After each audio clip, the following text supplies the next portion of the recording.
Hello, നല്ല രസമുണ്ടല്ലേ? മാനിന്റെ കൊമ്പ് എനിക്ക് ഭയങ്കര ഇഷ്ടമായിട്ടാ. ആമസോണിൽ നിന്ന് വാങ്ങിച്ചതാണ്. ഈ ഡ്രസ്സിന്റെ കൂടെ എനിക്ക് ഭയങ്കരമായിട്ട് അത് ഇഷ്ടപ്പെട്ടു. നല്ല രസമുണ്ടല്ലേ കാണാൻ? അപ്പൊ നമ്മൾ പറഞ്ഞു വന്നത് എന്താണെന്ന് വെച്ച് കഴിഞ്ഞിട്ടുണ്ടെങ്കിൽ, നമ്മുടെ ഇൻസ്റ്റാഗ്രാമിൽ ഇപ്പോൾ ട്രെൻഡിങ് ആയിട്ട് പോയിക്കൊണ്ടിരിക്കുന്ന ഒരു വീഡിയോ ഉണ്ട്. അതിന് താഴെ കുറേ ആൾക്കാർ ചോദിച്ചു, ഫേഷ്യൽ ഹെയർസ് ഇറേസ് ചെയ്തതിന് ശേഷം പിന്നെ എന്താ യൂസ് ചെയ്യണേ ഫേസിൽ എന്ന് കേട്ടോ. അപ്പം ഞാൻ ഹിമാലയയുടെ ഫേസ് വാഷും അതുപോലെ തന്നെ ഫേസ് സ്ക്രബ്ബർ ഹിമാലയയുടെ യൂസ് ചെയ്യാറുണ്ട്, മഞ്ഞളുടെ.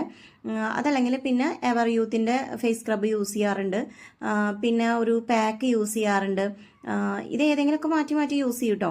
നമ്മുടെ ഗുഡ് വൈബ്സിൻ്റെ മഞ്ഞളുടെ ഫേസ് പാക്ക് അല്ലെങ്കിൽ എവർ യൂത്തിൻ്റെ ഫേസ് പാക്ക് യൂസ് ചെയ്യാറുണ്ട്. ഇനി അതൊന്നല്ലെങ്കിൽ നമ്മുടെ ദോശമാവ് ഉണ്ടല്ലോ, അത് വെച്ചിട്ട് ഫേസ് സ്ക്രബ് ചെയ്തിട്ട് അത് തന്നെ ഞാൻ പാക്കായിട്ട് യൂസ് ചെയ്യാറുണ്ട്. അപ്പോൾ ഇത്രയൊക്കെ ഉള്ളൂ ഞാൻ ചെയ്യുന്നത്. അതെന്താണെന്ന് വെച്ച് കഴിഞ്ഞാൽ നമ്മുടെ ഫേസ് ഒന്ന് ക്ലീൻ ആക്കി വെക്കുക, അത്രേ ഞാൻ ഉദ്ദേശിക്കുന്നുള്ളൂ. പക്ഷെ അങ്ങനെ ചെയ്യുമ്പോൾ എനിക്ക് എൻ്റെ സ്കിന്ന് ഇമ്പ്രൂവ് ആവുന്ന പോലെ തോന്നിയിട്ടുണ്ട് കേട്ടോ. അപ്പോൾ നിങ്ങൾക്ക് ഇഷ്ടപ്പെട്ടാൽ ട്രൈ ചെയ്ത് നോക്കി.